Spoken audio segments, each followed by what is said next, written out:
Uningá, que o futuro é aqui.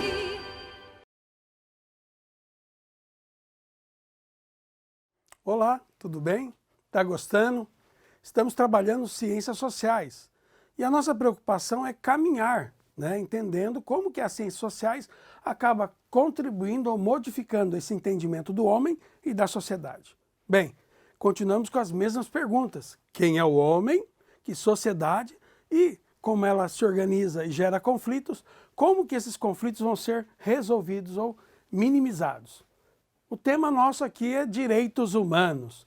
O ser humano, só a condição de ser humano basta para ele ter direito ou ter assegurado os seus direitos.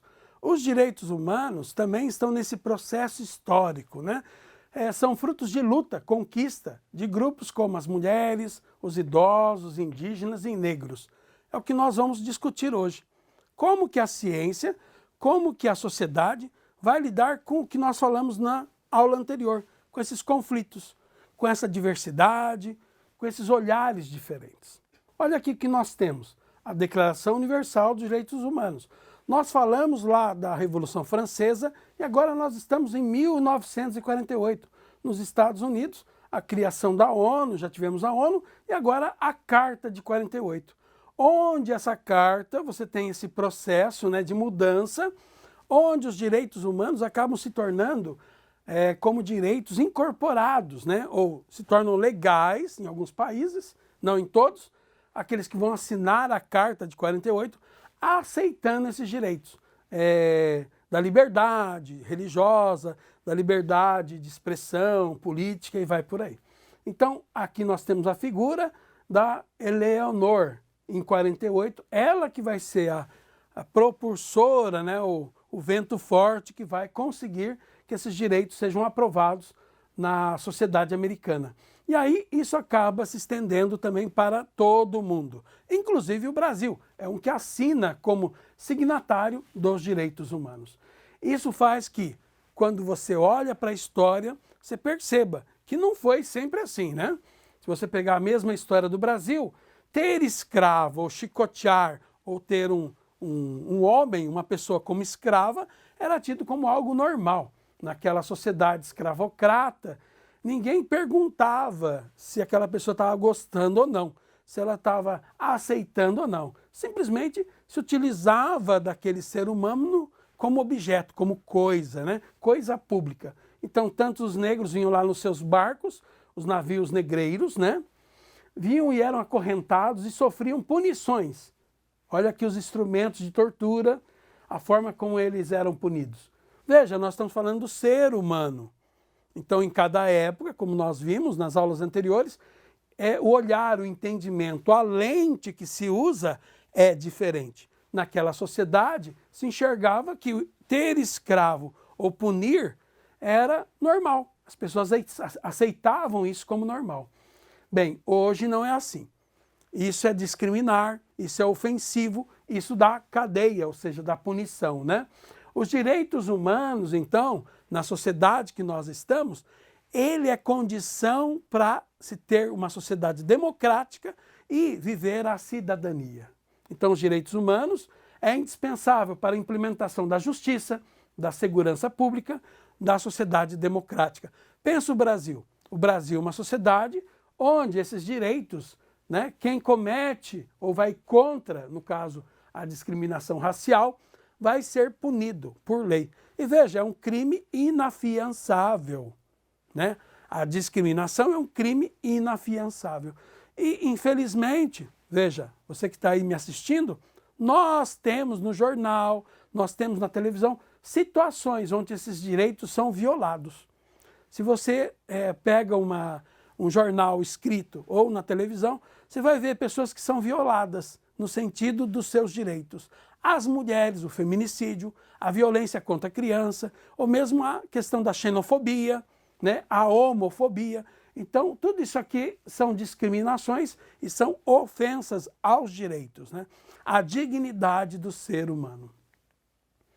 Então, igualdade hoje, a igualdade racial, é para valer, no sentido que o que diferencia é a cor da pele, o que diferencia é a lente, o olhar, o entendimento.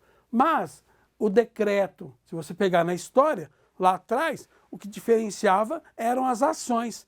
Era uma sociedade discriminatória, diferente da nossa de hoje. Então, pensa lá, em 17 de fevereiro de 1854, nas escolas públicas, você não poderia, né, ou não era comum ter o escravo, não se admitia os escravos.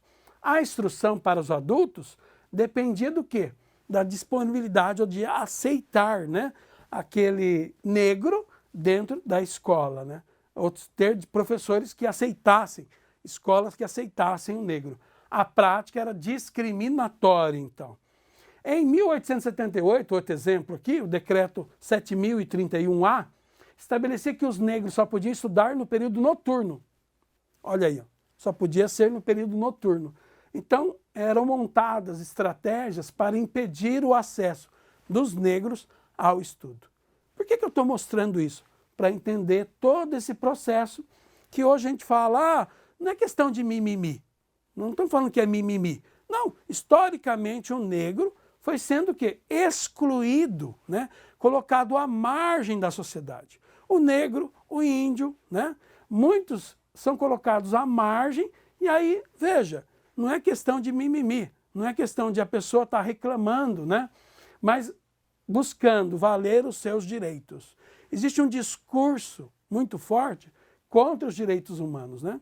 Achando que o pessoal dos direitos humanos está chegando aí, está defendendo o bandido, né? Alguns têm esse olhar. Mas, na verdade, o direito humano é a garantia da cidadania. E quando falamos de direitos humanos, não é só Brasil, mas é algo internacional, né? Que é a ONU. Ele incorpora conceitos de cidadania democrática, cidadania ativa, cidadania planetária. Então, hoje a cidadania é vista dessa forma, ela é baseado no quê? Naquele pensamento lá da Revolução Francesa, ó, liberdade, igualdade, essa ideia que lá começou a ser defendida do direito como algo universal, a indivisibilidade do direito e a interdependência do direito. O que significa isso? Que a pessoa, por ela ser humana, ela já tem esses direitos garantidos. E aí as ciências sociais, ela procura mostrar esse caminho ou esse entendimento.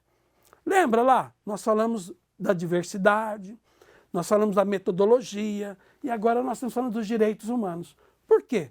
Porque viver em sociedade lembra lá? O ser humano é um ser social, precisa viver em sociedade. Para viver em sociedade tem que estar integrado. Para viver em sociedade eu preciso dialogar, conversar, entender o outro, respeitar o outro. E aqui a marca do direito é de respeito, é de diálogo, é de entendimento da cultura, dos valores do outro. As políticas públicas, então, quando tem política pública, o Estado se organiza para atender as demandas, né? E no Brasil não é diferente. Então as políticas públicas no Brasil, tentando resolver isso, criou algumas leis, estabeleceu algumas leis. A Lei 10.639 de 2003 e a Lei 11.645 de 2008.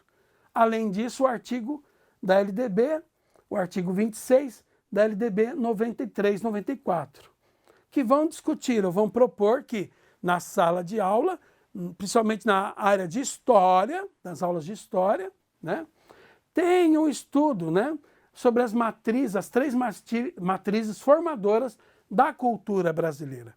Então, a cultura europeia, a africana e os povos indígenas. Então, aqui dentro dessa ótica, desse entendimento, busca-se uma mudança para uma sociedade melhor. Como é que eu faço isso? Eu tenho que enxergar o outro. Como nós vimos, eu tenho que dar voz, né? Eu tenho que entender o outro. E aí eu tenho que saber quem são os negros, como que é a cultura, os seus valores, quem são os índios e também quem era o europeu, que veio aqui colonizar, né? Ocupar o Brasil. E veja as figuras, né? Cada um com as suas expressões e, se você pensar um pouquinho, é na diferença que se constrói. Uma sociedade se constrói aqui, ó, nas diferenças. Diferenças de valores, né? Diferença de costumes, de cultura. Então é necessário ter essa lente, né? Entender que a educação é um direito de todos. Todos devem ter ou deveriam ter direito à educação de qualidade. E para isso é necessário superar. Superar o quê? Lutar contra o racismo, lutar contra a discriminação racial, todas as formas de preconceito, né?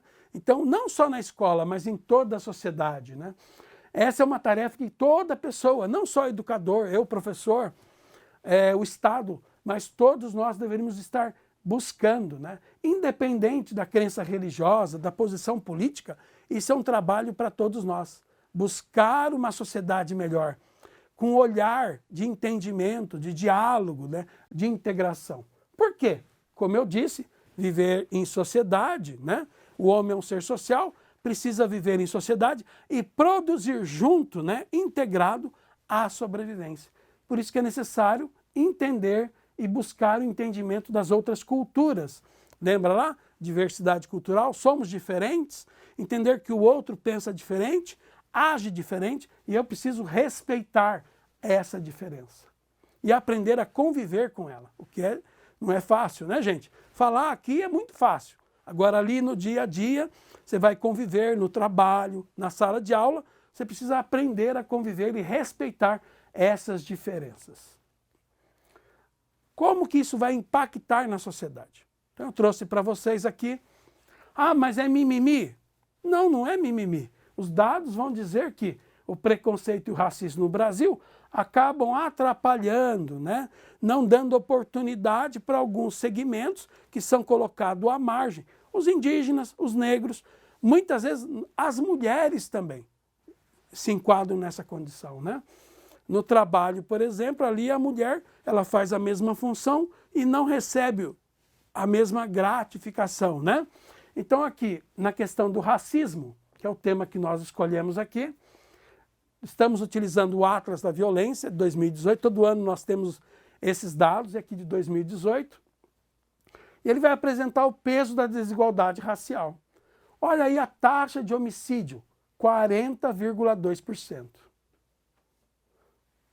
Taxa de homicídio de negros, 40,2%. Se nós compararmos com brancos, qual que é a taxa? De não negros, 16%. Então veja, aí tem um dado que vai mostrar o que acontece nessa sociedade. Então existe um crescimento de 23,1% em 10 anos, né? Um crescimento na taxa de negros, né? Que são vítimas de homicídio.